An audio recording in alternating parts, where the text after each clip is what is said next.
Welcome back to the Wellness with Delaney podcast. Today I'm sitting down with Dr. Jen Joy. She is a naturopath and she is actually my primary care provider. So I'm so excited that we got her on the show today.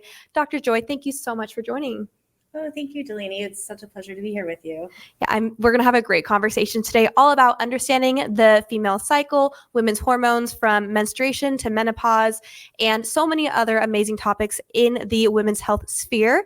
Do you want to start by introducing us to you, your practice, what you do? Yeah, sure.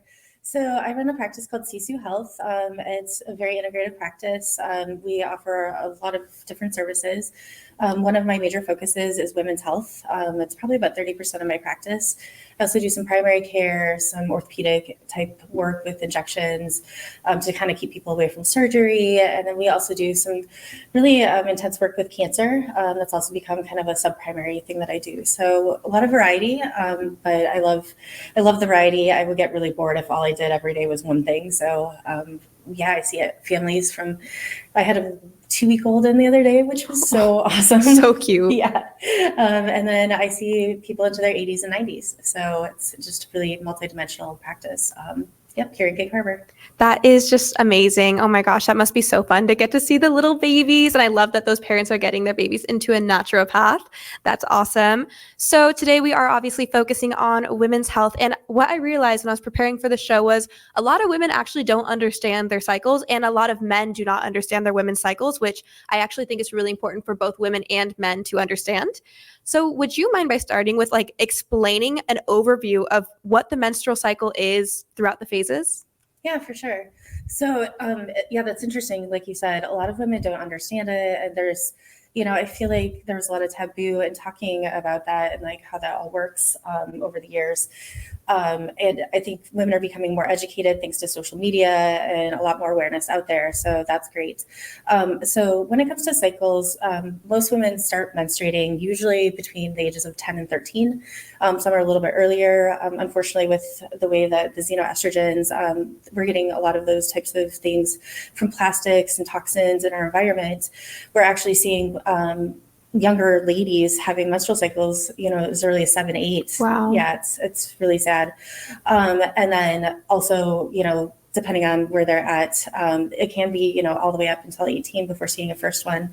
But then usually menstruation stops at menopause, which, could be anywhere. I've seen women in their mid-30s start to go through menopause up into, I've got one lady who's 56 right now, and she's still having regular menstrual cycles. And amazing. Yeah, super healthy. She's an amazing chiropractor and does everything good for her body. So her body's like, all right, let's just keep going. But as far as menstrual cycles, the average menstrual cycle starts at day 1, which is day 1 of bleeding. A lot of women get that confused, thinking day 1 is when they stop bleeding from their menses. But it's actually day 1 of bleeding up to day 28 is a normal cycle. And day 28 is when the cycle starts over and you start bleeding again. That can range, though. I've seen women as short as 21 days up to 35 and 40. But standardly, it's about 27 to 30 days is what a normal cycle would be. So from day 1 until roughly day 14 is called the follicular phase, and that's when your body starts to make estrogen. So when you start, your body's not really making much, if any, hormones, and the estrogen starts to go up. And what comes alongside that is called FSH, follicle stimulating hormone. And any SH hormone is a stimulating hormone from the brain, from the pituitary. So it's telling the ovaries specifically to start making more estrogen, more estrogen, more estrogen. And that estrogen is meant to actually thicken the endometrial lining so that if you do become pregnant, the egg is able to implant into the endometrium. And so at the top of that cycle, what comes along is luteinizing hormone, and that's another hormone that tells the body to release the egg. And so when the egg releases, what is left over is called the corpus luteum, and that's when progesterone is made. And so progesterone starts to go up at that point. Estrogen starts to decrease just a little bit. And right around day 21 is where you can actually see the balance between estrogen and progesterone. So that's the best time to get your hormones actually tested to see if there's a dominance of estrogen or progesterone. It can go both ways. During roughly day 14 to about day 16, 17, depending on your cycle, is when you're actually able to get pregnant. So when that egg releases, it takes about 2 days to get down through the fallopian tubes into the uterus. And that's where it typically will meet the sperm and become a viable egg for fertilization and plantation. And so from there, if it does implant, then both progesterone and estrogen continue to rise, or at least that's what's supposed to happen. And if that doesn't happen, then the egg just ends up not implanting, and you end up losing all your hormones decrease until you start bleeding again. So the day roughly 15 or so to day 28 is where that luteal phase is, and that's where that implantation can happen. So it can be a little off depending on each individual, but that's what's supposed to happen right there. That is such a great breakdown. And I feel like we've needed the in-depth understanding what's happening in the body. Why is estrogen rising in follicular? Why is progesterone rising in luteal? And I love the visuals of just kind of being able to understand the purpose behind all of the different hormones moving around. And with that, I think that a lot of what happens in our cycles can tell us if there is something going on, good or bad, right, in our bodies. So what are some of the common hormone imbalances that you've been seeing as a practitioner? Yeah, so on the estrogen side, I do see a lot of estrogen dominance. Again, I think that's a lot to do with our environment and the plastics, and just even the hormones in our water now. And I mean, there's all sorts, and that can lead to more moodiness. It can lead to abnormal weight gain. It can lead to just not feeling right, being more emotional than normal, not even having like a regular menstrual cycle. So instead of having like your standard 28 day, it's like 1 month will be 21, and then the next month will be 30, and then it'll be 28. And so it's kind of all over the place. And I also see as women get older, having progesterone really not working as well, that corpus luteum is not producing that, and it's making women have a harder time as they get older to actually maintain a pregnancy.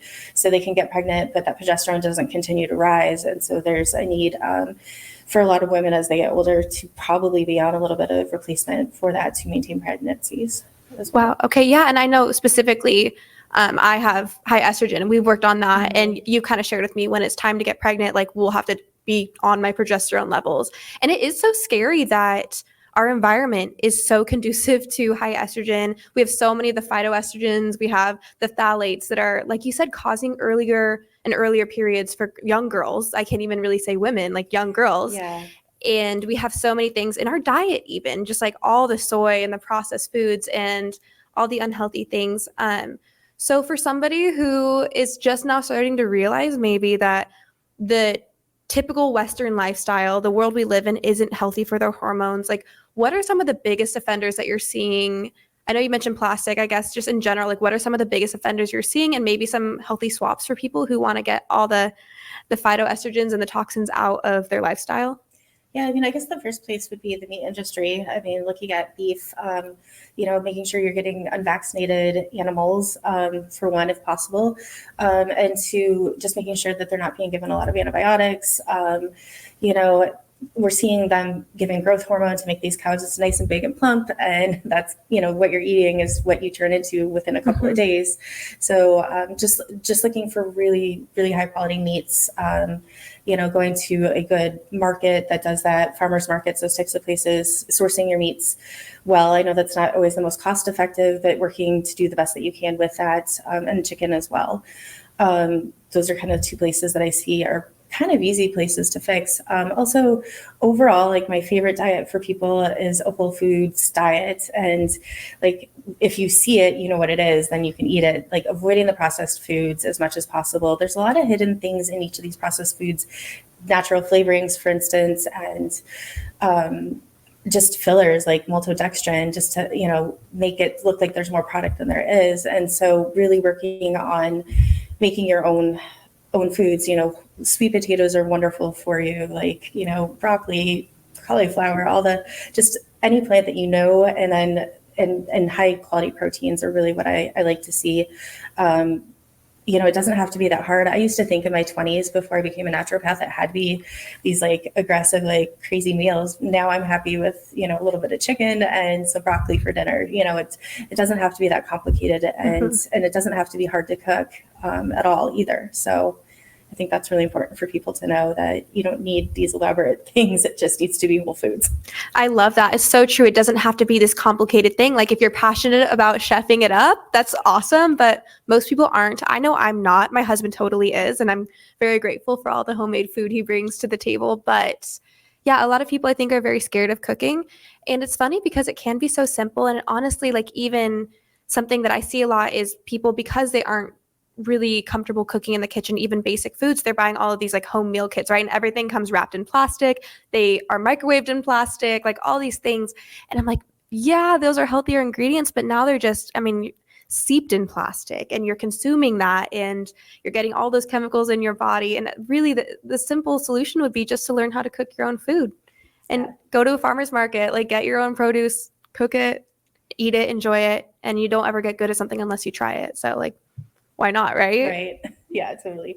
Yeah, and I'm I'm really passionate about cooking.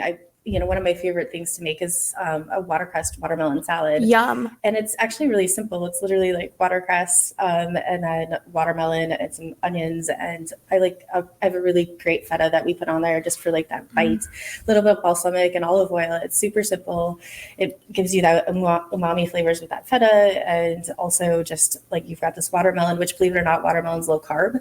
A lot of people think that there's a lot of sugar in it. It's actually, as a whole food, it's a great thing. And I encourage people to do whole foods, not necessarily smoothies, unless there's a reason that they need to do smoothies. But if you're getting whole foods and like their whole product, you're getting like a really awesome meal, and it fills you up. And there's a lot of things that don't have to be simple 5-ingredient meals. And yeah. Definitely, yeah. And when you stop eating all the processed foods, you realize how addictive it is, and the real foods start to taste better and more palatable because you're not eating these like highly palatable, highly seasoned chemical foods. So it is a journey, but once you get there, the real foods taste better. It's crazy. And then, okay, so with diet, like what, and I know this is kind of a broad question, so take it in any direction you want, but what would be some supplements you'd recommend for women with different goals in their hormones or just in general? Yeah, so when it comes to hormones, one other thing that we need to talk about is adrenals. Our adrenal glands also do make some of our hormones as well. And we live in kind of this, what I call a sympathetic world. So there's what's called the sympathetic and the parasympathetic, and it's our nervous system. And the parasympathetic is rest and digest. The sympathetic is like running from the dinosaurs, right? And we have our social media now. We have like lights and cameras and everything all day long. And most of us aren't getting into that parasympathetic. And when that happens, that can also be a hormone disruptor because it affects all of our hormones and our metabolization. In fact, hormones, believe it or not, start with cholesterol. I totally went on a totally different tangent, but anyway. No, I love it. Go there. Go there. So we've got cholesterol, which is the backbone of all of our hormones, and then what gets broken down, everything moves down in that structure to pregnenolone as our mother hormone of all of them. And when we get stressed out, the hormones get shifted over to cortisol and aldosterone. That's our sympathetic, and then hopefully when we're not stressed out, they drop down into more progesterone and into the sex hormones. And so you have to think about the adrenal glands and supporting them so that you can have healthy hormone production. And, things like ashwagandha can be a really great place to start as a simple thing to kind of help balance that. Other supplements, I really like hops, believe it or not, even Really? like hops and beer, not necessarily the beer itself, but you can actually put hops in your food. And that's an adrenal support. Chamomile, that can be really great as a tea. So kind of foods as medicine to support that parasympathetic. And then I love holy basil. That's another really, really good one. And even California poppy, which can be beneficial not only for like calming stuff down, but it can be good for pain. So those are all kind of like adrenal supports that are really mellow. There's more aggressive ones, of course, but I love those that are more kind of foods as medicine. And then thinking about like hormonal support, for instance, there's a supplement that we work together with, DIM. Mm-hmm. That's a really great one to kind of support the natural metabolism of the hormones. Small doses of that can be really beneficial. And then also going back to kind of like foods as medicine, we've also talked about this in the past, seed cycling. So seeds, believe it or not, have a little bit of what are called phytoestrogens and phytoprogesterones. The phyto means plant, and so they've got plant estrogens and plant progesterones. And you can actually cycle those 14 days on and 14 days on a separate set. So the first 14 days, like day 1 of bleeding to day 14, you would do pumpkin seeds and flax seeds. And then on the second 14 days, you would do sesame and sunflower seeds ground up, tablespoon of each. And they give you a little bit of those plant hormones, which can naturally like work to get your body to produce them naturally. And so I've actually done this for women who just stop having a menstrual cycle, and we put them on 14 on, 14 on, 14 on. And usually between 3 and 6 months, their cycles come back. It takes a while, but food can't be medicine. So there's that. There's other different types of hormones. Vitex is another one that can really synergize cycles. So those are kind of my main go-tos without getting too aggressive. But then also, again, food is medicine. DIM is actually a constituent of broccoli and Brussels sprouts, so your brassica vegetables. Which is also really supportive of your liver. And that's the other thing we need to talk about is liver is highly, the liver breaks down your hormones in your body so that they can, essentially it breaks it down. So we also have to support the liver there. So another good supplement that can be great for kind of healthy hormones is milk thistle. I think it's a really great, really safe supplement as well. Yeah, milk thistle I've heard amazing things about, even for people who, let's say, get a vaccine that they don't feel good about and want to detox all those heavy metals out of their bodies. I've heard of a lot of people putting themselves and their animals on milk thistle. So I love that one as well. And I love that, the DIM has really helped me.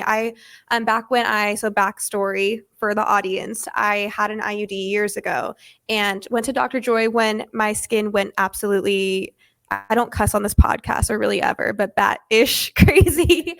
And one of the things that we did, I guess 2 of the things we did, aside from me getting my IUD out, was we started a DIM regimen. So I started using DIM every day and then seed cycling.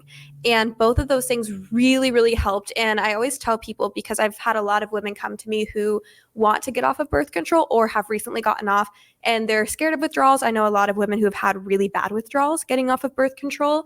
And they ask me about tips. And I'm like, honestly, when I got off of hormonal birth control, I had 0 negative symptoms, 0 withdrawals. I basically immediately lost weight, lost my cortisol belly, my acne went away, and I got my personality back. And I really attribute a lot of it to seed cycling and to DIM because it really kind of eased me back into a natural cycle. So those are really, really amazing. I can at least say from personal experience, they've helped me a lot. And I love what you said about all the adrenals really being an important factor, because a lot of us do kind of think of the estrogen, the progesterone, ovulation. Yeah, we're sexy and horny, and then luteal phase, I feel sluggish and introverted. But it all goes back to other hormones in the body. We have so many hormones in the body, and adrenals are really important. I think a lot of us are living in fight or flight.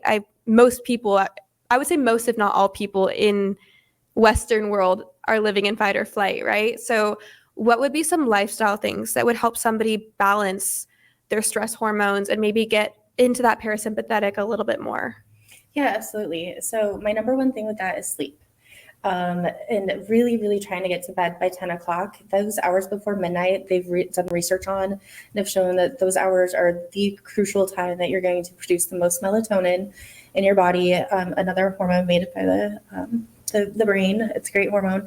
But really getting those hours before midnight are really important, and really trying to get 8 hours of sleep. And if you're having problems sleeping, falling asleep, staying asleep, there's a lot of different things out there like passion flower that can help just turn that brain off, or CBD, which we do run a CBD company. So I'm a big passionate person when it comes to CBD, just things that are just beneficial to help keep you asleep. And sleep is just such an important part of it. The other thing too that I think we forget a lot about is exercise. It's a huge thing. It's become my latest greatest push. I spent $25,000 to get a board certification in anti-aging and longevity medicine. And at the end of the day, sleep was number 1. Number 2, actually exercising, 2 to 3 days of weight training a week. It doesn't need to be more than that. But anytime you activate those muscles, within 12 minutes, you produce 2,400 cytokines. Cytokines are chemical messengers in the body that upregulate different things. And they go in there and they get rid of what are called senolytic cells, which are our zombie cells that literally are just these zombies taking our nutrients and eating them and tossing out toxins. And our body has our immune system has the ability to go in and get rid of those. And so exercise does that. And that lasts for 72 hours. So I think it's really important not to overtrain, but to get 2 to 3 hours of weight bearing activity. And you're going to sleep so much better if you do that. And I'm a huge fan of cardio too. If you can get even 20 minutes, it doesn't have to be a lot, but high intensity cardio. And you can work your way up. I mean, even if it's 2 to 3 minutes, there's really great apps out there that can help you guys get that exercise in. I mean, even 5 to 7 minutes is something. Like, you know, a 5 minute walk up and down your steps a couple of times, like just anything to get the body moving is going to really help to get you into that parasympathetic and let your body relax. I'm also a huge fan of meditation. Backstory on me, when I went to Bastyr, I had never really meditated. I thought it was really wonky and like hoo-hoo, whatever.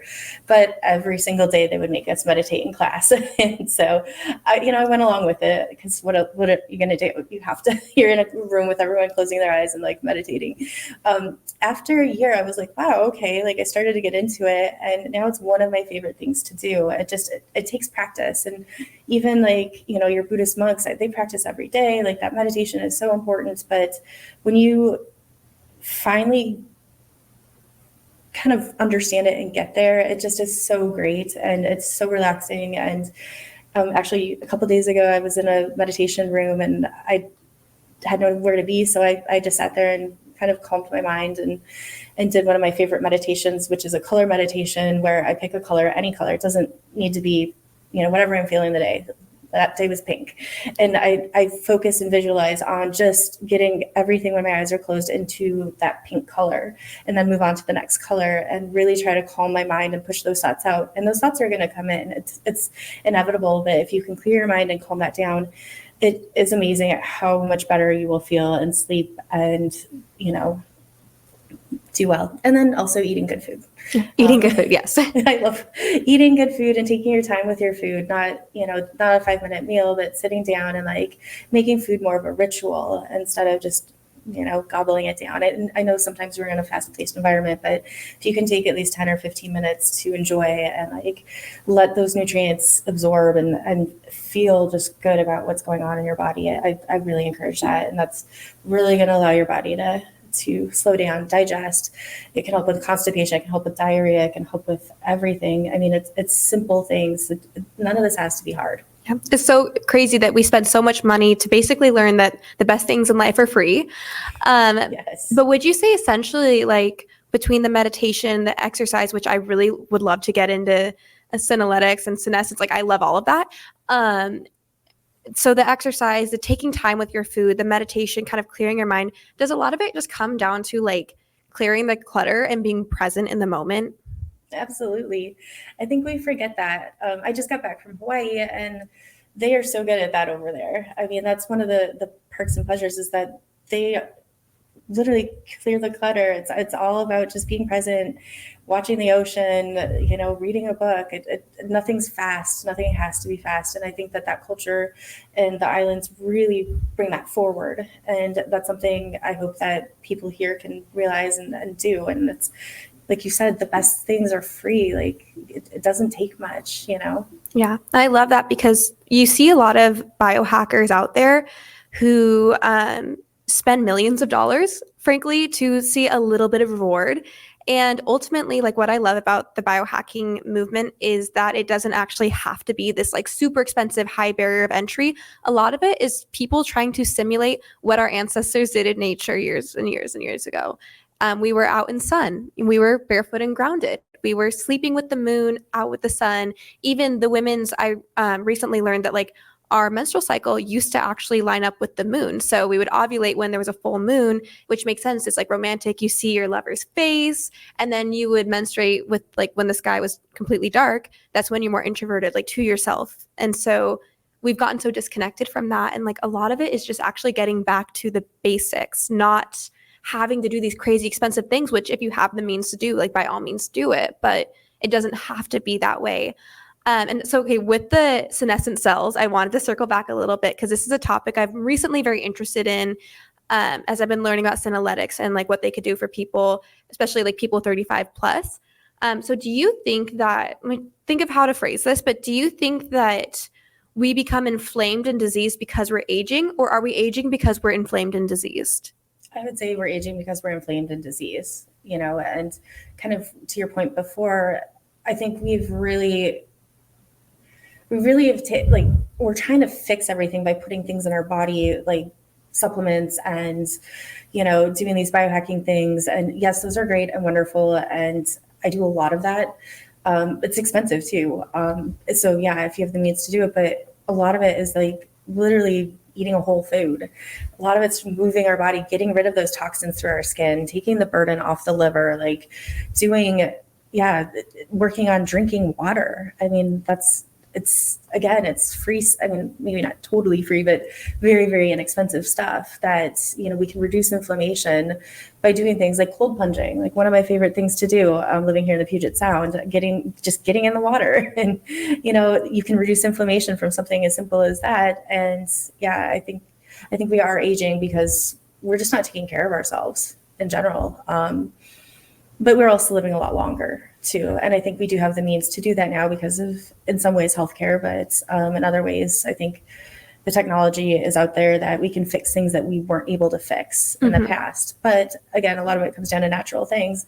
I mean, half the medicine out there now, 30% of most of the medicines have come from plants and natural things out there. Like for instance, digoxin, which is for the heart, comes from foxglove, like crazy simple stuff like that they figured out.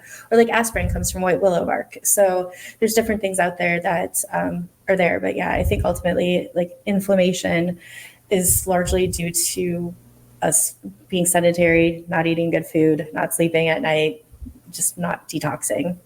So that's really good to keep in mind. I mean, people nowadays are so scared of aging, and we'll get into menopause as well. And I know women are so scared of menopause because it's like we live on this ticking time clock according to society. But really, we were not meant to live a third or half of our lives in pain, in misery. Like our bodies are meant to function well. They're intelligent. So it's like if we can get back into taking care of ourselves, we can enjoy our lives a lot longer. We don't have to, hit 40 and suddenly feel like everything's breaking and we're tired and everything hurts. Like that's not right. And that's something that really, especially because I do have a lot of friends who are a bit older than myself, that's something that doesn't sit right with me, that anyone I know who's 40 plus, it feels like with very few exceptions, lives life in physical misery. I'm like, this is not how we were designed to live. This is not our God designed purpose. We're not meant to live at least half our life in pain. So I think it's really important just realizing the younger you start taking care of yourself, the better things will be. And regardless of what age you are, like it's never too late to start.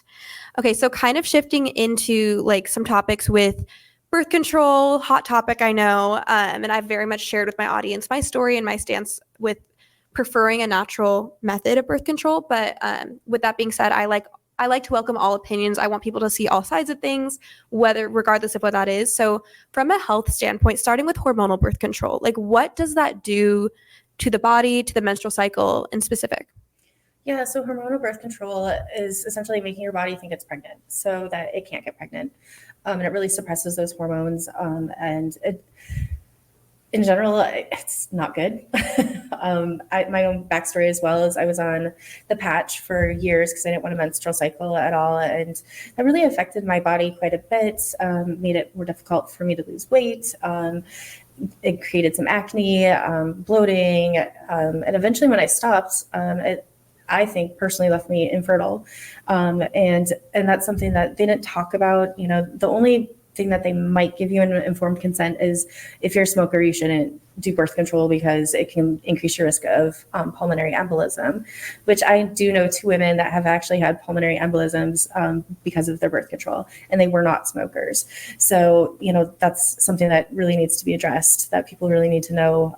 Women need to know that if you do take birth control, you really need to be aware that there's a chance you could end up with a pulmonary embolism, which is essentially a blood clot in your lungs, and it's very deadly. So if you are on birth control and you have intense chest pain, probably go to the emergency room. That being said, I wish I would have known more about when I could get pregnant during that period of time to just avoid intercourse during that period of time. Again, there's a lot of different apps out there that you can track your cycles and just make sure that they're regular. But typically you get pregnant during the ovulatory phase. And there are test strips out there called the LH test strips that you can actually pee on a stick every day and see when you're actually ovulating. And you know that that's when you're going to possibly get pregnant. Sperm does last up to 2 days in the reproductive organ. So between the vagina all the way up to the ovaries. So you do have to know that 2 days before you ovulate, you can still get pregnant, and for 2 days after. So there's about a 3 to 5 day window in which you can get pregnant. And there's also other ways to naturally look at that, from like doing temperatures and just tracking. So those are, kind of more of a natural way to look at it. But as far as the hormonal birth controls, there is a time and a place for them. I literally had a woman that was anaphylactic, meaning she was allergic to her period due to an underlying condition. And we had to put her on continuous birth control because she ended up in the emergency room every time she started menstruating with a closed throat and almost died from it, which is a totally crazy story. And I've had other women that just, there was definite reasons for it. So I'm not 100% against it. I just think, and it's funny because I think I have about 2,500 people in my practice. I think I have about 5 women on birth control total. Wow. So that's it. There's a lot of education around it. It's, and again, there are some women that they just want to make sure that they don't get pregnant, but that's not even 100%. I mean, I think it's right around 95% if you take it exactly how it's prescribed. So it's still, it's still not there. And I actually did the stats on this. I actually looked it up on Planned Parenthood's website because they do a lot with like the different educations on different types of birth control, both naturally and not using condoms, and birth controls and IUDs and all of those things. And believe it or not, the pullout method is actually about 95% effective as well. Wow. I know, right? Like I wear condoms, I think are only 75%. So like, if you're doing it right and you've got a partner that you can work with, you've got a pretty good chance of avoiding that altogether. Yeah.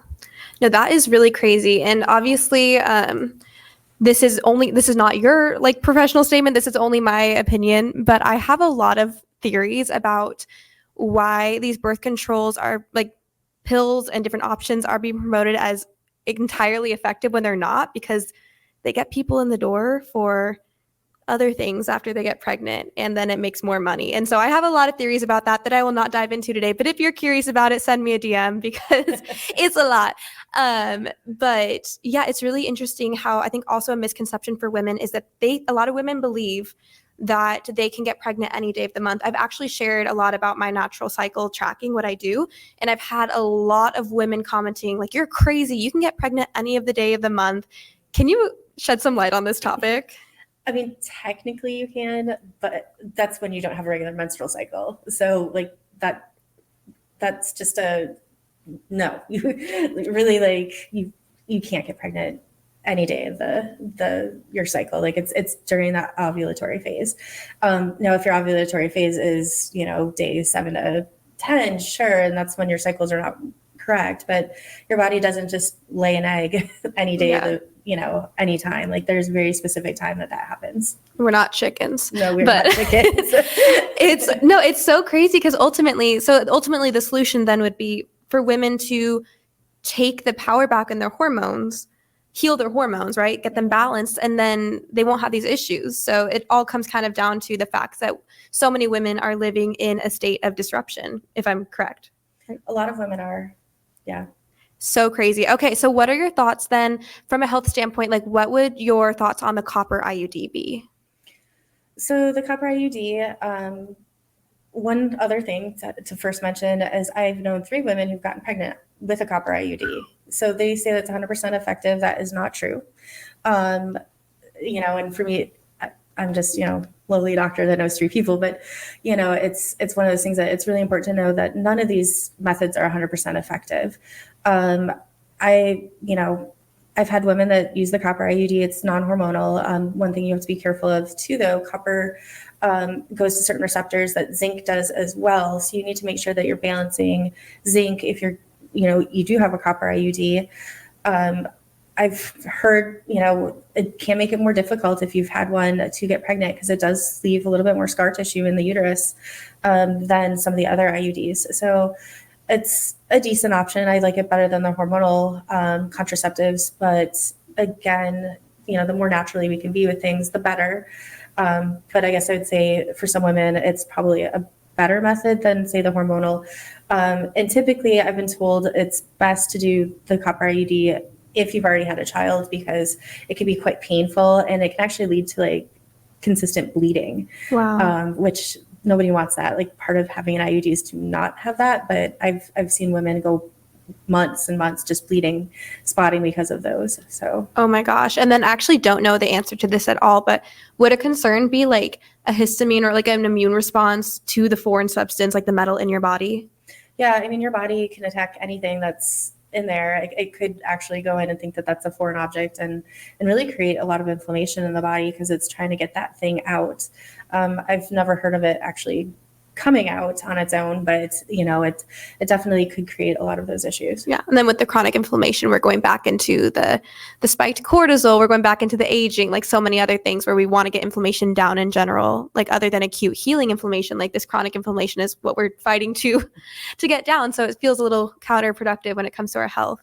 Okay, so I mean, ultimately, I know everyone's going to make their own decisions regarding birth control, and I very much respect everyone's opinions, but I do want people to be able to hear things from all sides, because something I wish I had had back when I first started birth control was somebody advocating for me and giving me the information. And it wasn't until I came to you that I started learning more about everything going on with birth control. And so ultimately, my goal is just to give people education and let them make their decisions. My opinion doesn't have to be yours, but I do hope that you listen to, a doctor that I'm sitting with right now, and just be able to have some more information in your arsenal when you do decide what the best choice is for you. So with natural cycling, are there any apps in particular that you would recommend someone look at? Oh gosh, there's so many out there, and honestly, I can't remember. Like, I have one on my phone and I don't even remember the name of it. That's totally fine. That's totally fine. All of them are good, and there's free ones, there's paid ones. Like, if you're trying to get pregnant, you might want one that has more of like thinking about like how thick the mucus is, and your temperature, and tracking weight, and some even track food. So Wow. there's a lot of different ones. Honestly, finding one that's just effective for you.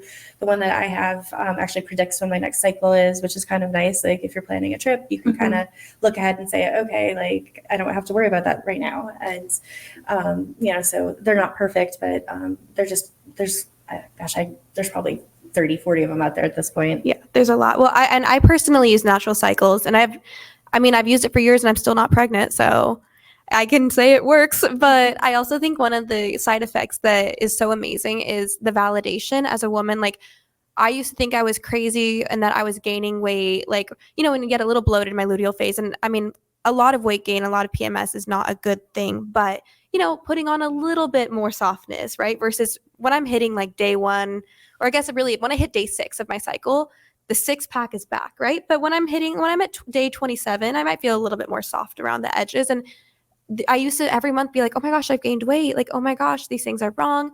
And then being able to like track it and see in my cycle what's going on, it's so validating, and it puts my mind at ease. And I'm like, actually, I'm not crazy. This is just my cycle. It's normal. It's beautiful. That's awesome. So I think that's a great side effect of being able to actually be educated and understand what's happening inside your body. Gives you so much more agency in your own life. So kind of with that, with cycle syncing, I know we touched on a little bit with seed cycling in general. What are your thoughts on like cycle syncing workouts, cycle syncing fasting? Just kind of, do you have any tips for someone who might be interested in living their life a little bit more according to their menstrual cycle? Yeah, that's a good question. I'm a big fan of like, adding in the phytoestrogen, progesterones, trying to get that there. I think, fasting can be a really good thing for people. I really do actually like fasting during menstruation, even if it's like 12 hours on, 12 hours off. I think that that's kind of a nice way to help manage some of that bloating that happens during that period of time. Has been a good thing. And, being more aggressive with workouts during the first part of the cycle and maybe a little bit less during the second part. And you could go, I mean, this is the thing, you can be so creative with it. Like, you really just need to see how your own body works itself, because everybody's a little bit different, with that. Yeah. For sure. Yeah. And I think that being able to, the more in tune you get with your body, the more you kind of know intuitively what it needs. And I've learned like I hit it hard with fasting during my follicular phase. That's when like maybe day 6, 7, or 8, like I might do a 24 or 36-hour fast.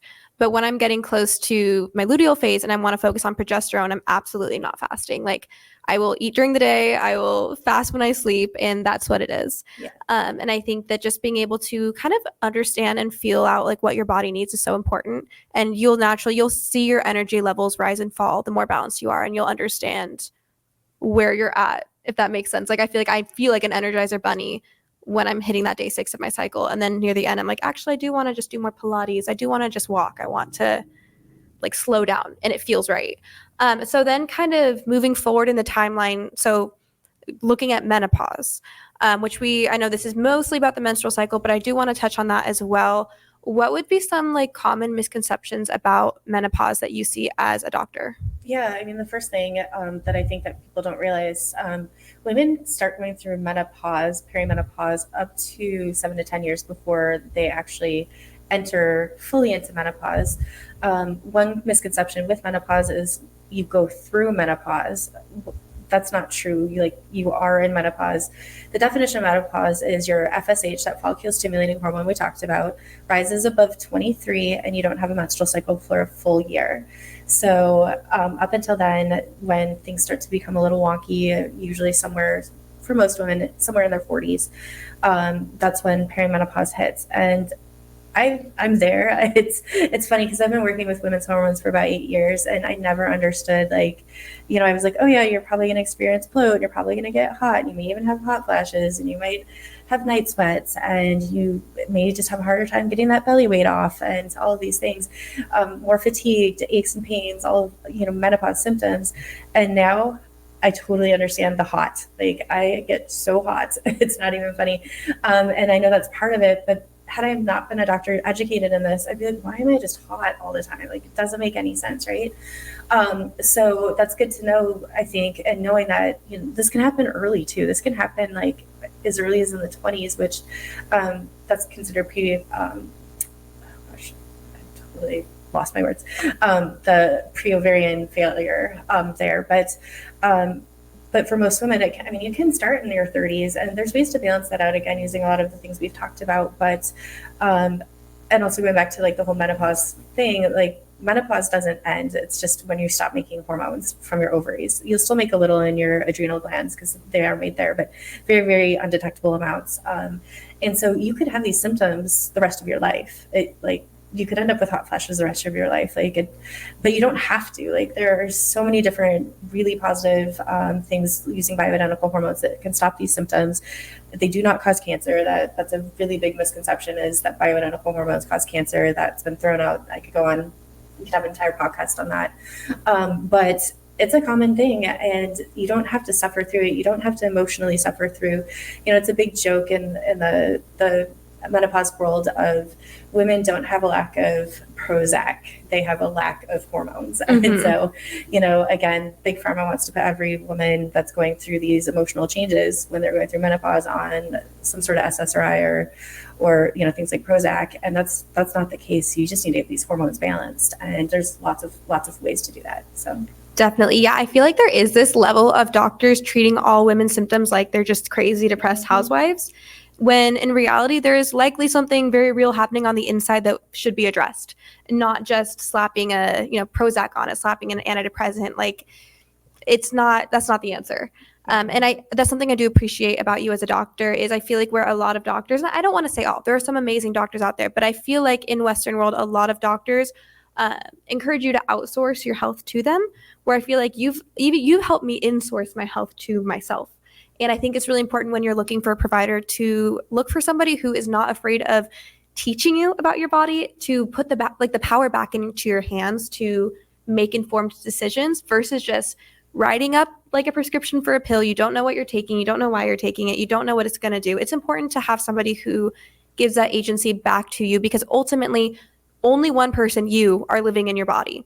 Nobody else is. The doctor isn't. So I do love that, in the years that I've seen you, I feel like I've learned so much about my body, and I've learned how things are going to affect my body, not just to like take a pill and the symptom will go away, but then it causes a million other things like underneath it. So I think that's really, really phenomenal. Okay, so what would you recommend? I know we talked about a lot of whole foods, but any other diet recommendations that you would recommend to somebody who's looking just to get healthier, to balance their hormones? Like, are there any foods that you're loving right now that are like, this is a hormone healthy, delicious food? I love wild yams, sweet potatoes. Those are really, really great. What else? Honestly, like the brassica vegetables, huge fan. So that's going to be like your cauliflower, your broccoli, your cabbage, Brussels sprouts, all of those things, because they really work to balance out your liver and promote that healthy metabolization of those hormones. So big fan of those. And I'm also really big fan of sprouts, like anything sprouted and sprouts, like fresh sprouts. They're kind of like plant DNA that you're getting this like micro upgrade every time you're eating these like baby plants. So anything sprouted has been a big fan of mine to try to just rebalance your system and help things out. So those would be like kind of my main areas. And then of course, again, we talked about some seeds, like not seed oils, like actual seeds and like pumpkin seeds. Pumpkin seeds are by and away like my favorite seed out there for hormone balancing. They're really great for men as well. They promote testosterone production. And I've actually seen a guy that would take a quarter cup of pumpkin seeds and his testosterone increased by 200 points. Wow. That's the only difference that he made was pumpkin seeds. And testosterone, I think, is a thing that we need to talk about, as well as there's a misconception that women don't really have a lot of testosterone. You actually make more testosterone as a female than you do your estrogens. Wow. And so it's a really equally important hormone. And so like balancing that testosterone, it's not a bad hormone. It's a really, really good hormone. And so pumpkin seeds are wonderful for that. So those are kind of some of the things. And of course, just getting away from the processed stuff, getting away from the plastics, getting filtered water, drinking lots of water as well. It doesn't have to be hard. It's just, eating it around the outside of the grocery store. I love that. Yeah. And Kate, testosterone, I feel like we need a whole other episode to cover testosterone, not only for women, but like the decline in testosterone in males.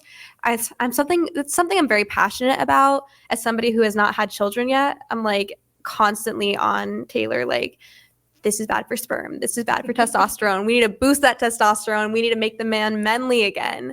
So I feel like we'll definitely have to have you on again to talk about, I mean, you have such a wealth of knowledge in so many different areas that you're an expert in. And so I feel like we could talk for hours.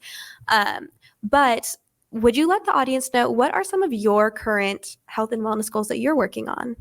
Yeah, so I'm human too.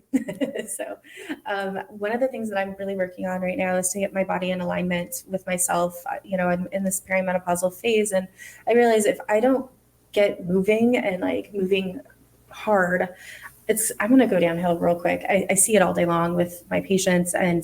And so with that, I have really made it a goal of mine to get to the gym at least twice a week for weightlifting. I'm really trying to get 3 to maybe 4 times. And then I'm going to start adding back in a lot more cardio. If you've ever been in my office, I probably run about 40 sets of stairs a day because my office is upstairs.